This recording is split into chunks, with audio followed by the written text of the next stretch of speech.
Hi, everybody. Welcome to the Three Parks meeting. We're going to give the senator a few more minutes to mingle if you want to say hello, and then we're going to get started.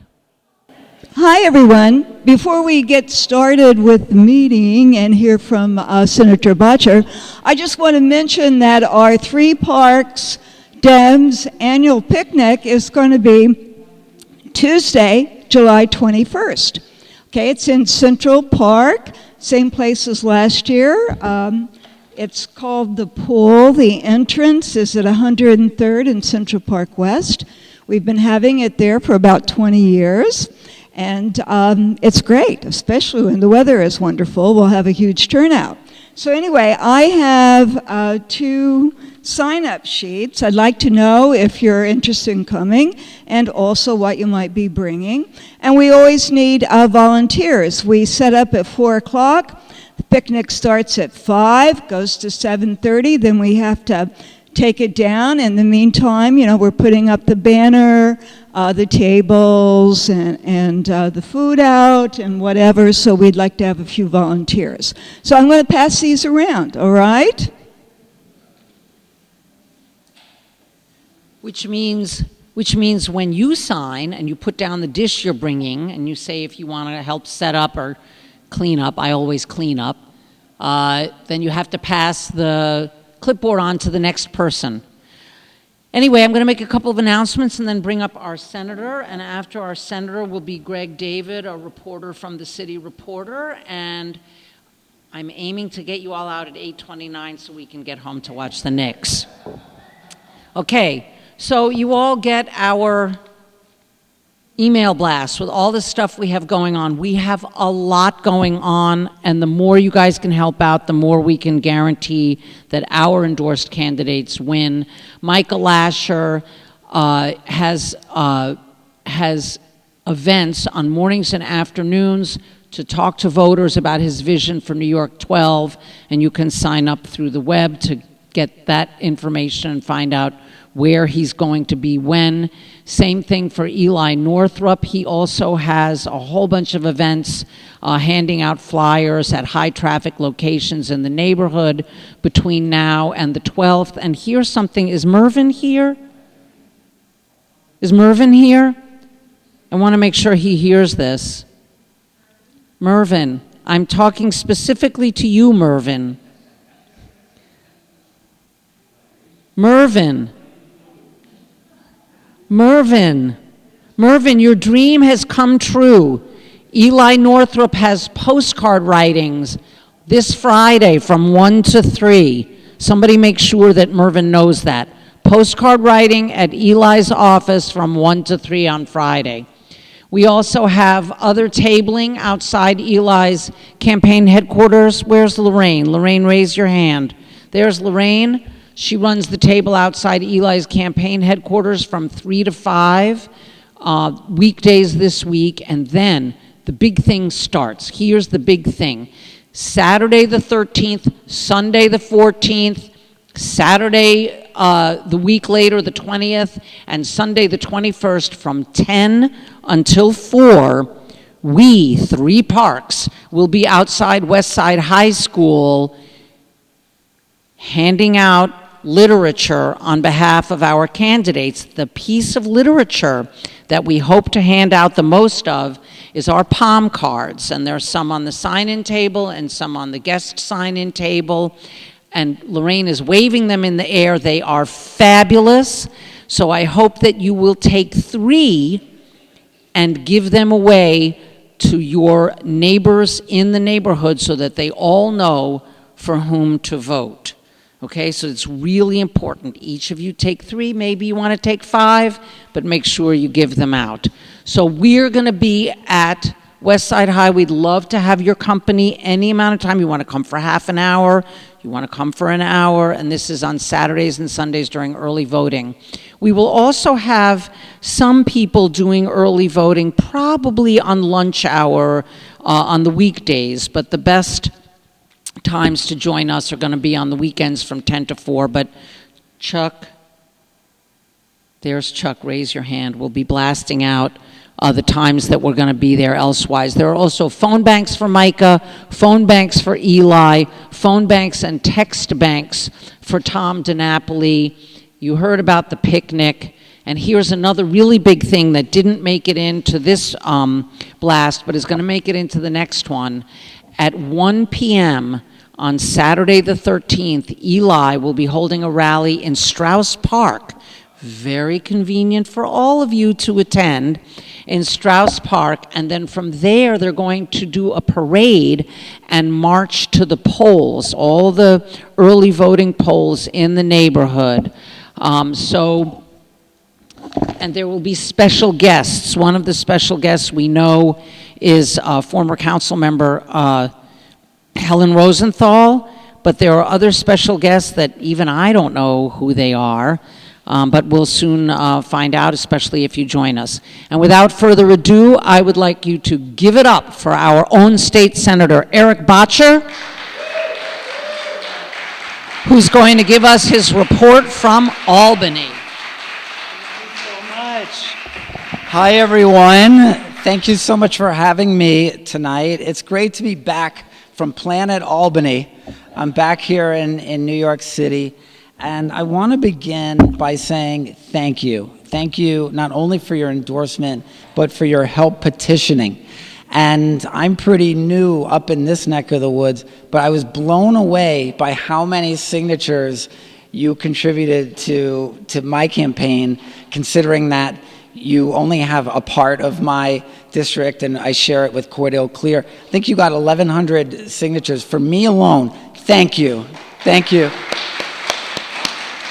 I really appreciate it.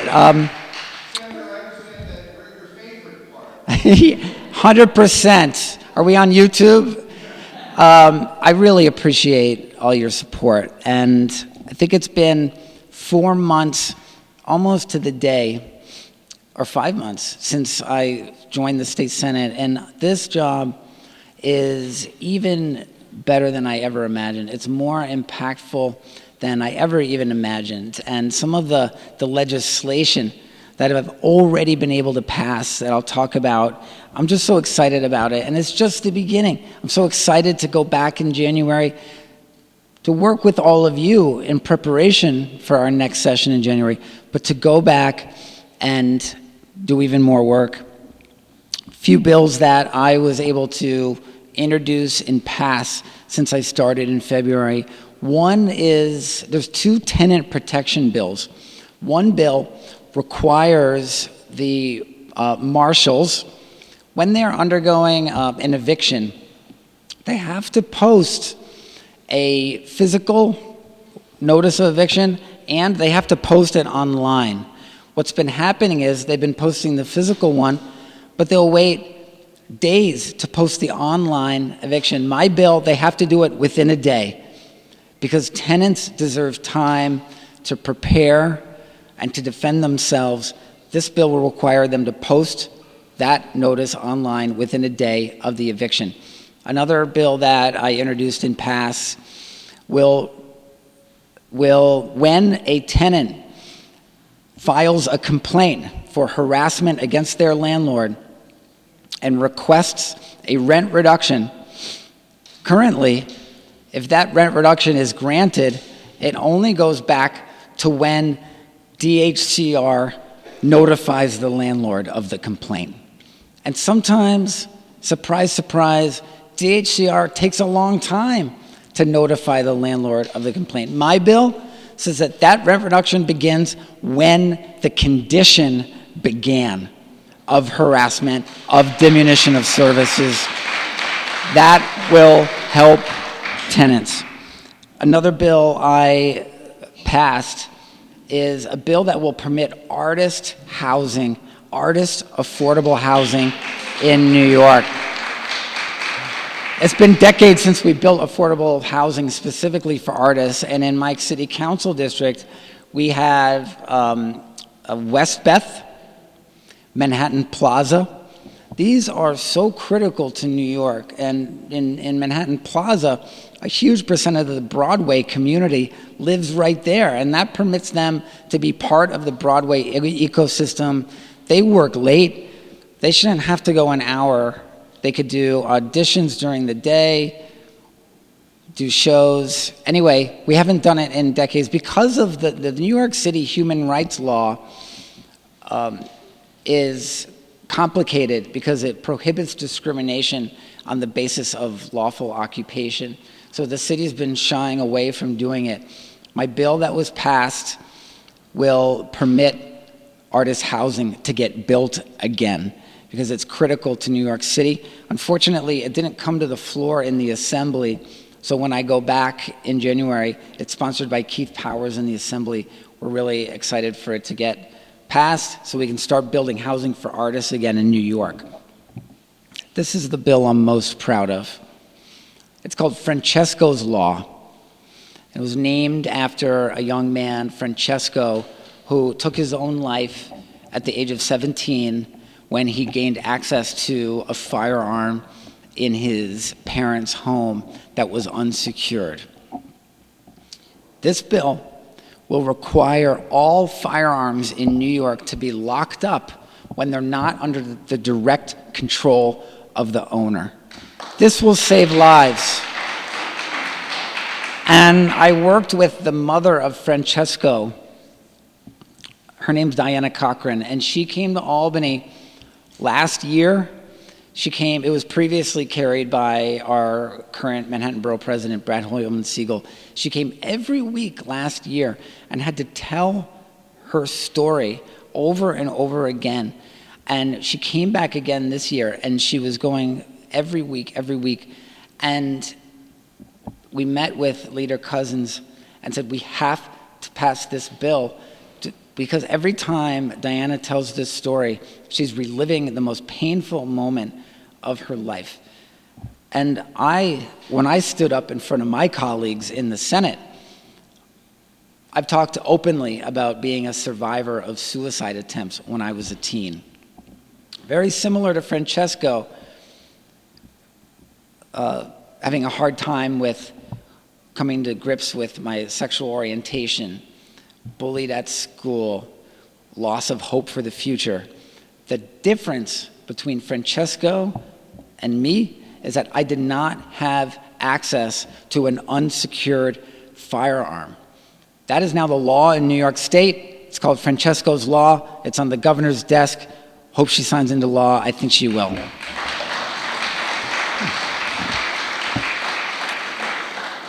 Some things that we passed as a body that I'm proud of is an increase in the SCREE-DREE income limits, which is long overdue. We can applaud for that if you know someone who's on SCREE and DREE, because previously it was $50,000 income limit. And we have many seniors and people with disabilities in my district who, because of when they get a Social Security bump, many reasons, they get bumped over that 50,000, and they get, and for those of you who don't know, it's the senior rent exemption and the disability credit rent exemption, which basically freezes a person's rent when they qualify. We were having people lose their these benefits. Now it's $75,000. And that's going to help a lot of people in our community keep their homes. We passed a super speeder legislation, which is for people who have 16 or more speeding tickets in a year. That's a lot. We've all got speeding tickets. I get them, but that's a lot. I mean, that's over one a month. You have to put a speed limit device on your car that limits your speed.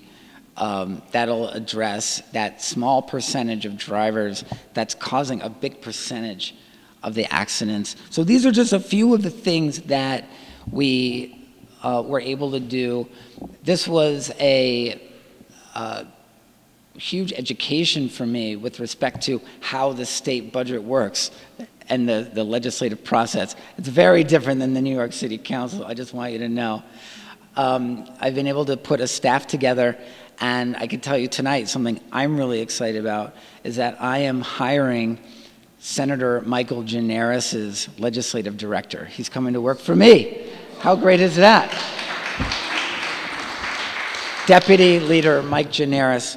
So I want to just thank you again for the opportunity to serve you and let you know that I'm here, my team is here. I've brought most of my team with me from the City Council. We are out in the community every day. Today I was out having coffees with block associations, others. Please send invitations to anything happening in the community. I'm really excited to spend a lot of time on the Upper West Side. I think I said this last time I was here, but I represented from Columbus Circle down to Canal Street for 4 years, and then I was the chief of staff to my predecessor for 7 years. So you could blindfold me and put me on any block south of Columbus Circle. I would tell you what the issues are, who the community leaders are, what we're doing to get those issues addressed. That's what I'm going to do from Columbus Circle up to 103rd Street. So I'm going to be out in the community, spending time with all of you. So thank you again, and we'll take some questions. Thank you.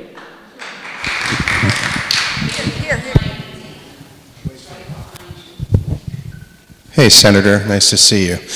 Two pieces of legislation suggestions. One is that there is apparently no governing rules when a renter breaks a lease of what the payment is for breaking the lease. I think probably like many of you, I'm a renter, and for many of you who would just sort of imagine that it's gone quiet, it's gone back, that the fee would be just a month's rent, which is what I just assumed.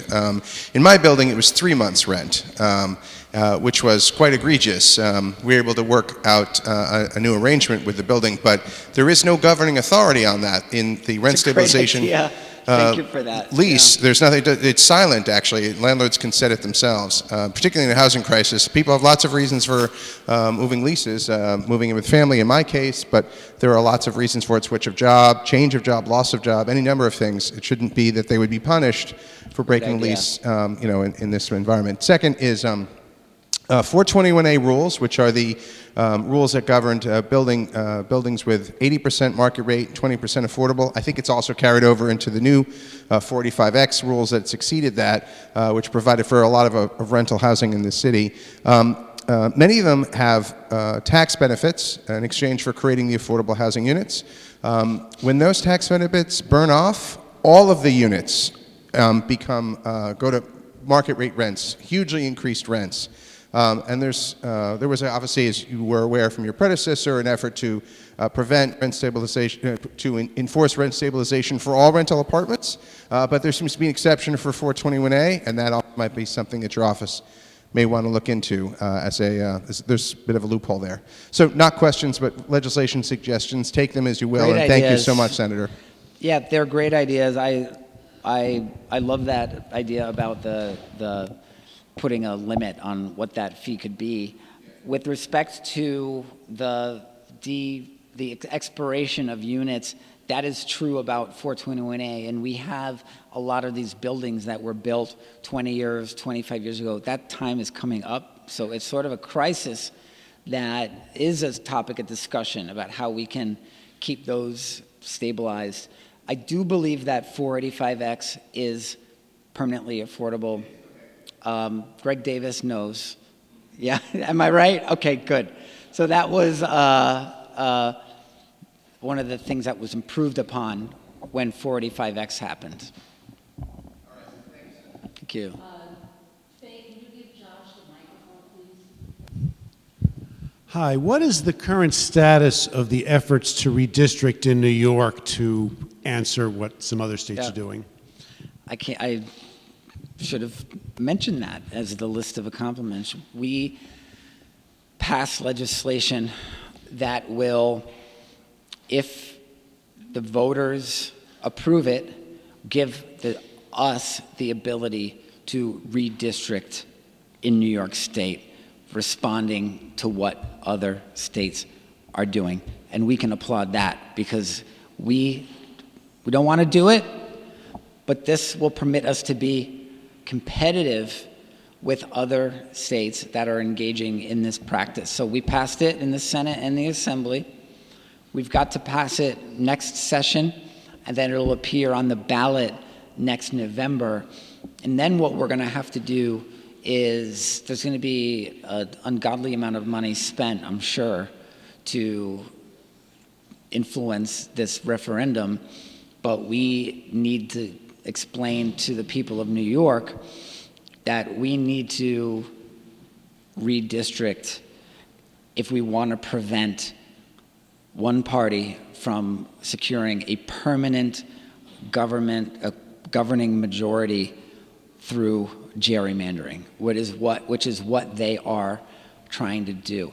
Gerrymandering is poisonous to democracy, and it's been happening for, in 1812, it was a guy with the last name of Jerry, Eldridge Gerry, and they drew a district in the shape of a salamander. So it's been happening for a long time, but this is a whole nother, this is like gerrymandering on steroids when they've decided to go state by state and gerrymander their district and eliminate Democratic seats. And we said to them, do not do this. We said to Texas, if you do this, we will have no choice but to respond. We don't want to go down this road.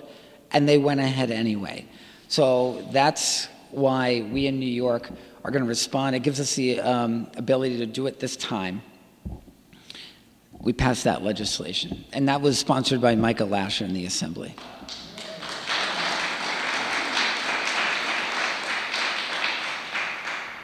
Another question, Michael, and then the woman sitting next to Wendy. Hi, thanks for coming. Has the governor signed into law the SCREE $75,000 threshold? Yes. Oh, good. And when does it go into effect? I will, after I finish speaking, I will Google that and go over to you and tell you, because I don't know exactly when it's going to go into effect. Probably right away, but how many days I need to check.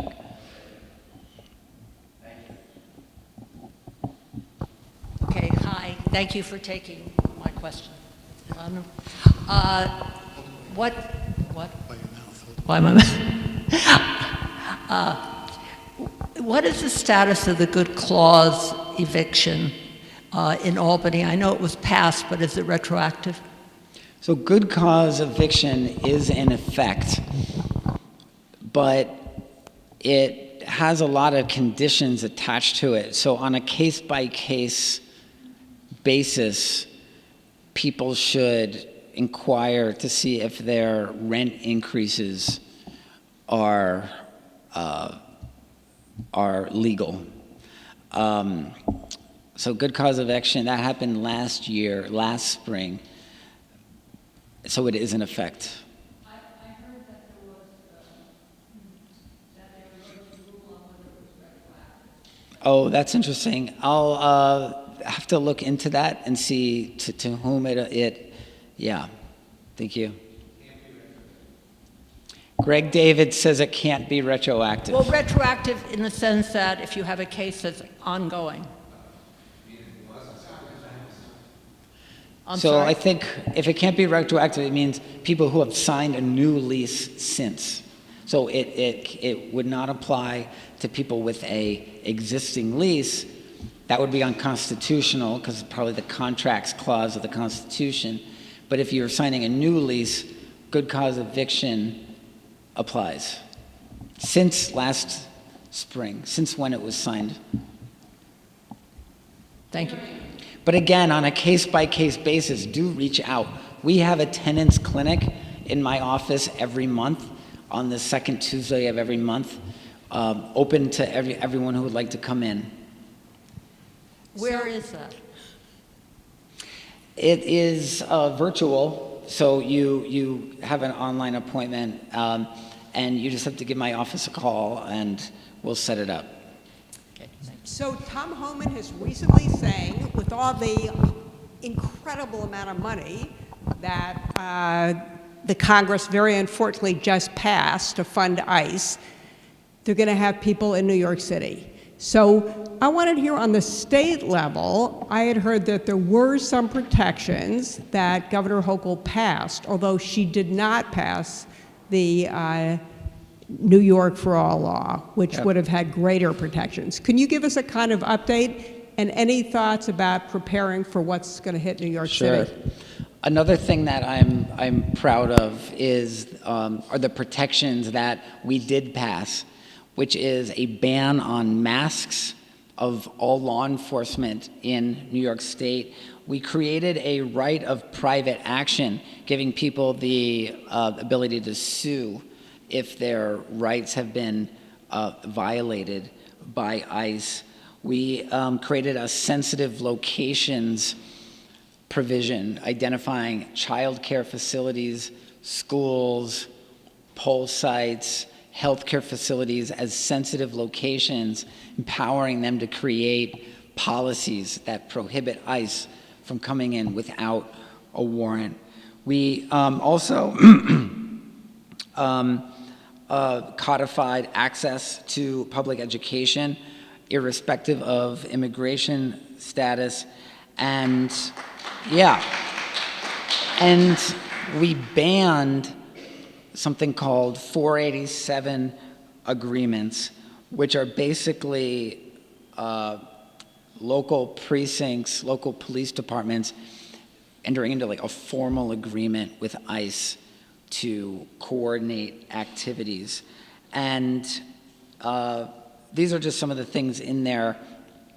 The New York for All Act was broader, but we're going to go back next year and try to get the rest done.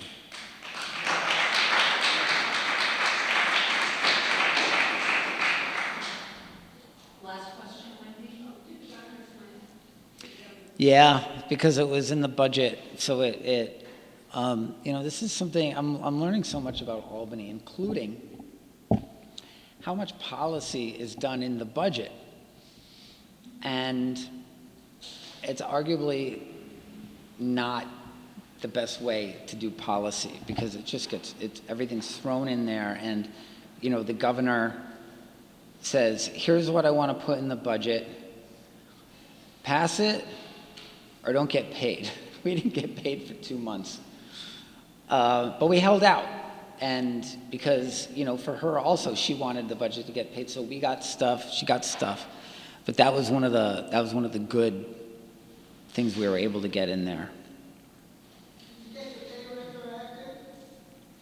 Well, we had all these, it's so funny because when we, at the Senate, passed the budget, it was after midnight, and they have all the paychecks, physically in an office, and all of these senators lined up to get their paychecks. And they're using their mobile banking apps to deposit the checks on a table. It's only in Albany. Let's give it up for Senator Bottcher. Thank you, everyone. Thank you. Go Knicks! Go Knicks! And to honor the Knicks, we are now going to give a warm welcome to Greg David, a reporter with an illustrious title from the City Reporter.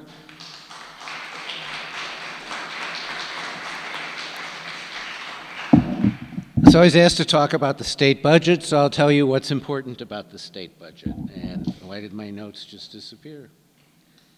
60% of the state budget comes from the state income tax. Who pays the state income tax? Well, millionaires pay more than half the state income tax.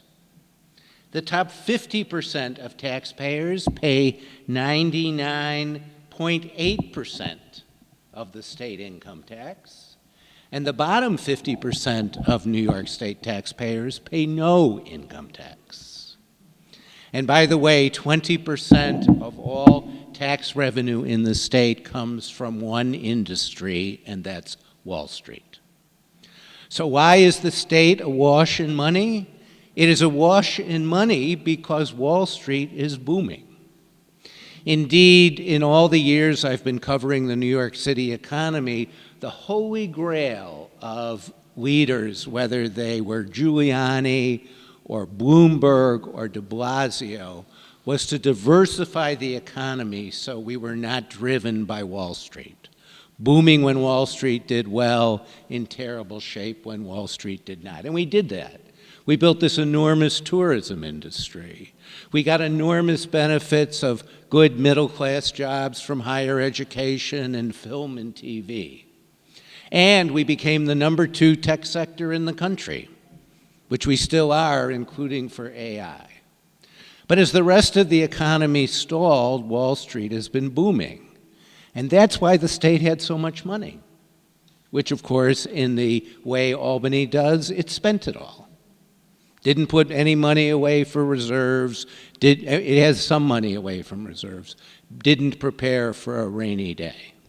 And to bring that back to the city, as you've probably read, Governor Hochul has delivered billions of dollars to the mayor so that the mayor is going to be able to balance his budget. Some of the money is reoccurring. A lot of the money is not. For example, the state money that's been committed for the expansion of 4K and the beginning of 3K and 2K is committed for only 2 years. The governor says she thinks she's going to continue it, but we don't know. So what happened in Albany? What are the big issues that I would spotlight? So we spent a lot of money, and where did we spend it? Where we always spend it. The state essentially spends money on 2 things, education and health care. And that's where we put all our money.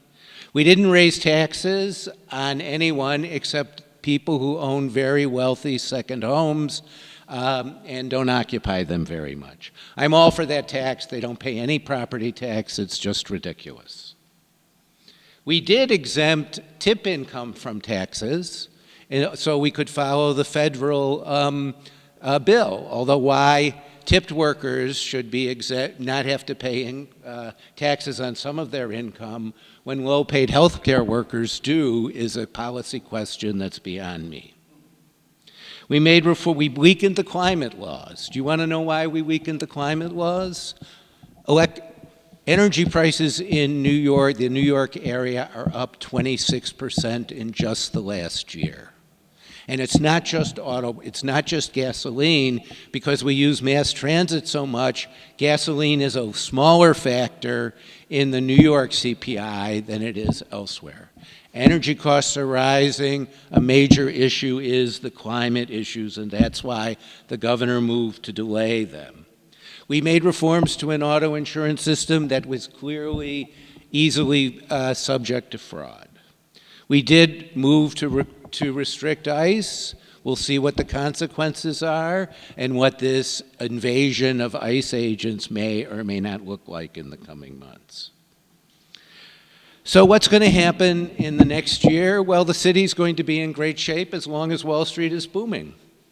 If you think the AI boom is going to continue, if you still have your money in stocks, you're doing extraordinarily well. I have all my money in long-term bonds. I'm doing extraordinarily badly because interest rates are rising. The money that the city's gotten, the city is helped partially by Wall Street, but not entirely. And the reason for that is simple. The income tax is the most important tax at the state level. It's a important but much less important tax in the city because the city's major source of revenue is the property tax. So the mayor's going to announce a balanced budget. They found a couple $2 billion in the last week. That's going to allow the city council to add some money to parks, etc. And then when the mayor unveils his next plan, when we get to November, there's going to be a disaster. Because the next plan is going to be $8 to $10 billion short.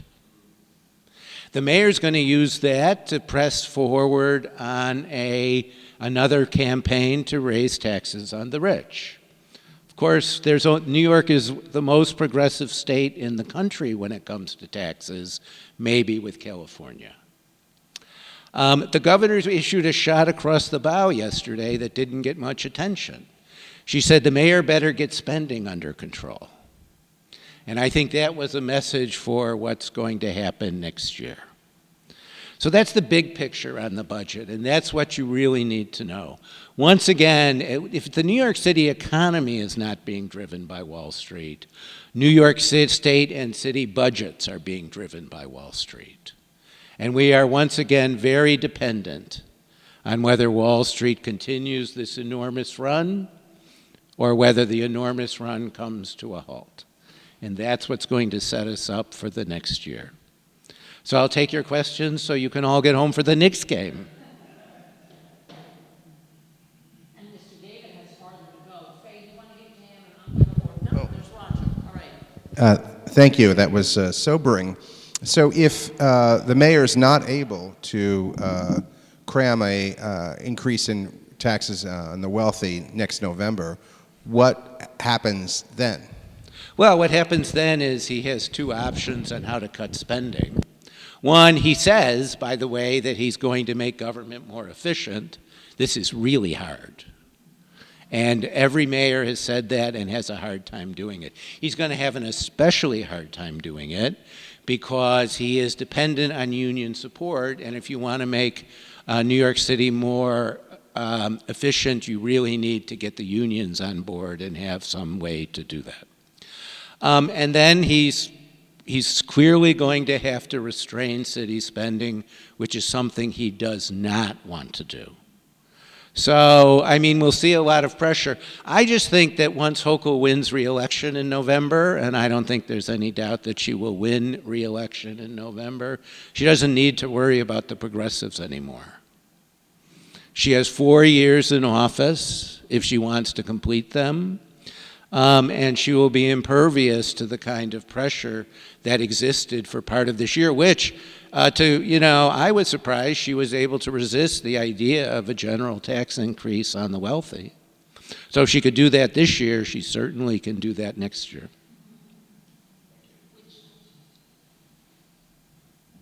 Which is a problem. Is this on? It is now.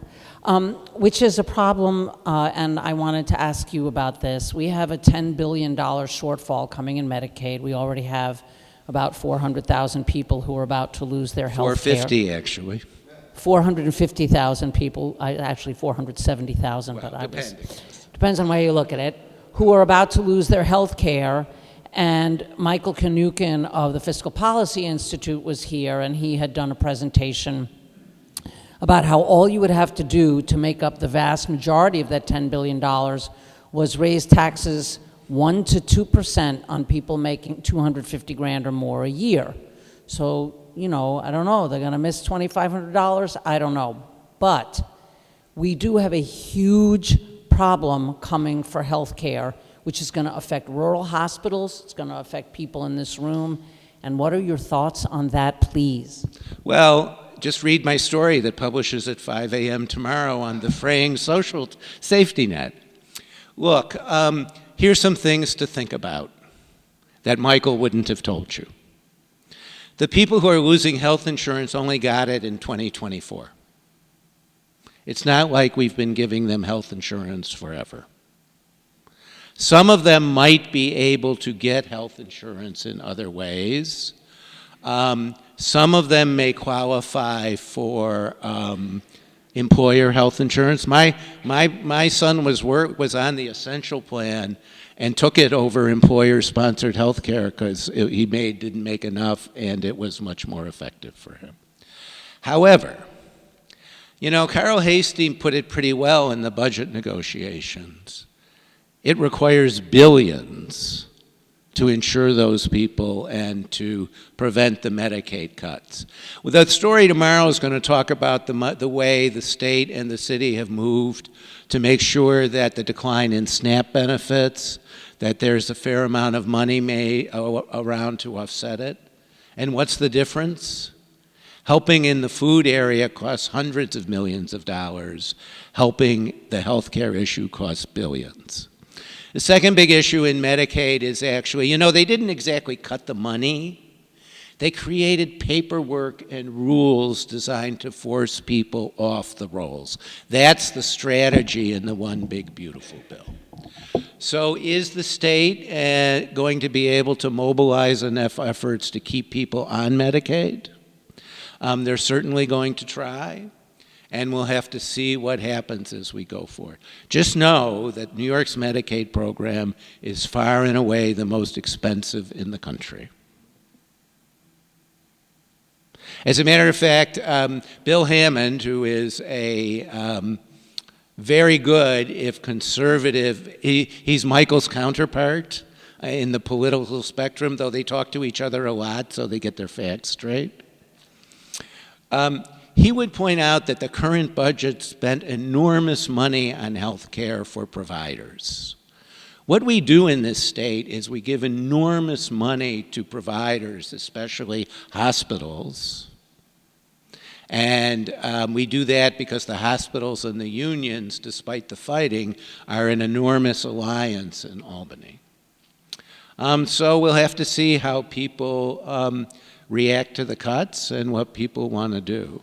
But Michael's clearly understating the political consequences of filling in the Medicaid gaps, or all the other Republican gaps. Hochul's been very clear from the beginning. The state does not have the money to do it, and that's her position. Which leads me to the elephant in the room: do higher taxes matter? It's the most complicated issue I write about, and I write about it a lot. At some point, remember, let's start with the facts.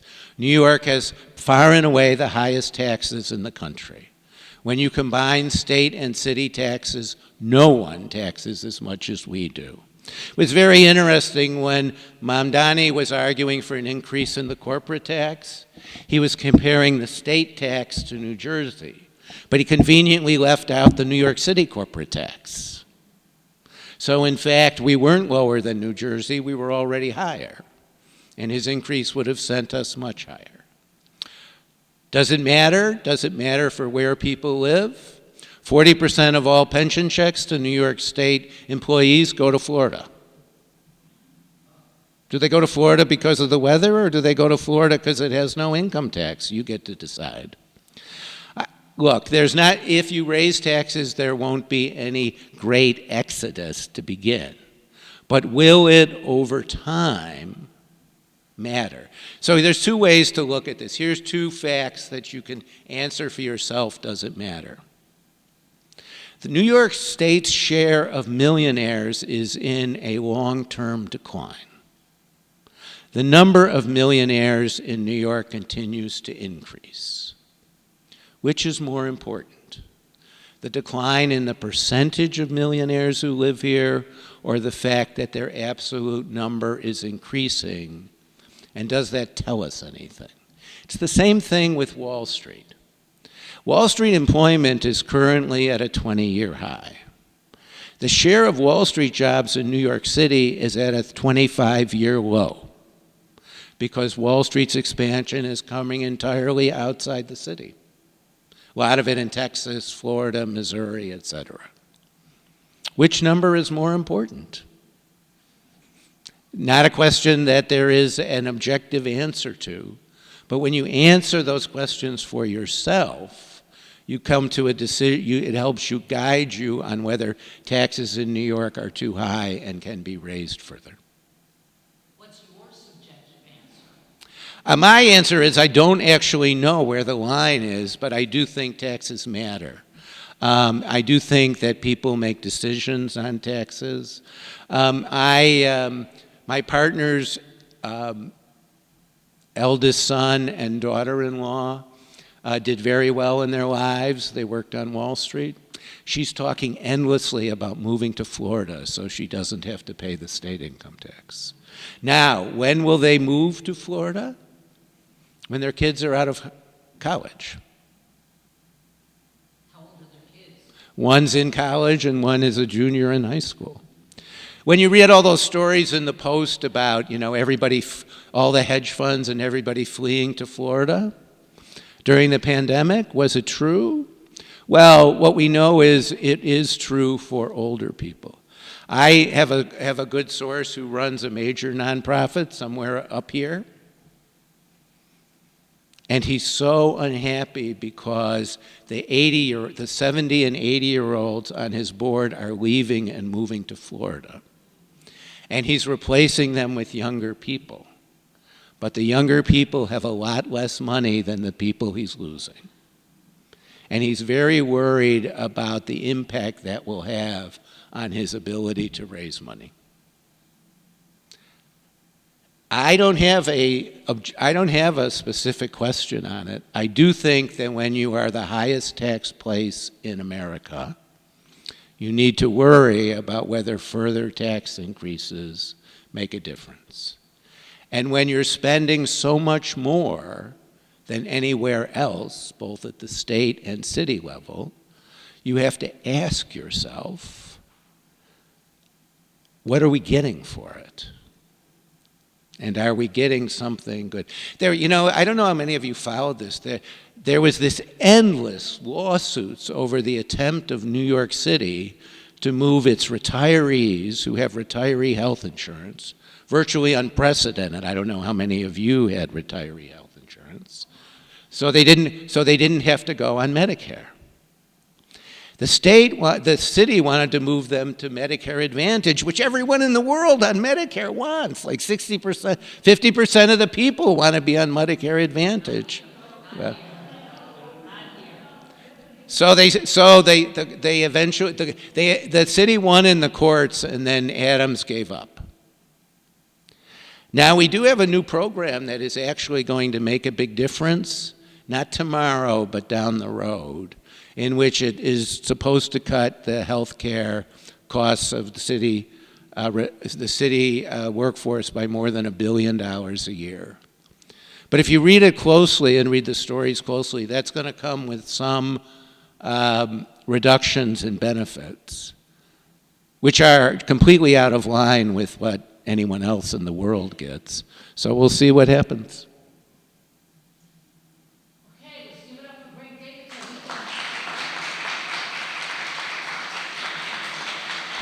So he can get home to watch the Knicks. So before we close, I just want to say what you've seen tonight are examples of polished, effective speakers who really know their topics, who know how to answer your questions. And I want to give a special shout out to Wendy Diller. Raise your hand and wave it around a lot. A special thanks to Wendy Diller and to Dan Cohen for suggesting tonight's speakers. And I also want to say this. I think that you could see in Eric Bottcher, who's been in the state Senate for about 5 minutes, what it means to send someone to a legislative body who already knows how to draft legislation.